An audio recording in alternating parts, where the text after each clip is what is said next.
রেসিপিটা এইভাবে বানাতে পারলেই নিশ্চিত ফুল মার্কস। তাহলে কয়েকটা কচি দেখে লাউ পাতা বাজারের মাছির কাছ থেকে জোগাড় করে একবার এই রেসিপিটা বানান, তাহলে পাবেন নারকেল আর সর্ষের ঝাঁজ, সাথে তো চিংড়ি আছেই। রেসিপিটা খুব জনপ্রিয় আর আমাদের সবার প্রিয় লাউ পাতায় চিংড়ি ভাপা। প্রথমে বেশ খানিকটা চিংড়ি নিয়ে ভালো করে কেটে ধুয়ে নিলাম। এবার চিংড়ি ভাপার মেন উপকরণ মানে নারকেল নিয়ে সেটাকে ফাটিয়ে শিলনোড়ায় বেশ মিহি করে বেটে নিলাম। একসঙ্গে কালো সর্ষে আর কাঁচা লঙ্কাকেও মিহি করে বেটে নিলাম।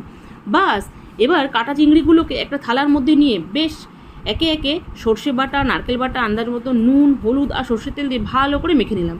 এদিকের কাজ মিটে গেলে এবার একটা থালার মধ্যে একটা করে কচি লাউ পাতা নিয়ে তার উপরে আরেকটা লাউ পাতা দিয়ে এবার আন্দাজ মতো চিংড়ির মিশ্রণ দিয়ে ওপর দিয়ে সর্ষের তেল দিয়ে লাউ পাতাগুলোকে বেশ ভালোভাবে মুড়ে সুতো দিয়ে বেঁধে প্রত্যেকটাকে রেডি করে নিলাম। এবার একটা প্যানে জল ফুটিয়ে তার মধ্যে সামান্য নুন দিয়ে একটা স্ট্যান্ড বসিয়ে একে একে সমস্ত রেডি করা লাউ পাতাগুলোকে একটা স্ট্যান্ডের মধ্যে বসিয়ে লো হিটে চাপা ঢাকা দিয়ে বেশ অনেকক্ষণ ধরে বয়েল করে নিলাম। তোমরা চাইলে এটাকে শ্যালো ফ্রাইও করে নিতে পারো। সাধারণত এই আইটেমগুলো রবিবার হলেই ভালো হয়, তাহলে পরিবারের সবার সাথে কবজি ডুবিয়ে খাওয়া যায়। কিন্তু এই আইটেমটা রবিবার ছাড়া অন্যদিন বানান না, সেই দিনটাকেও আপনার রবিবার বললেই মনে হবে।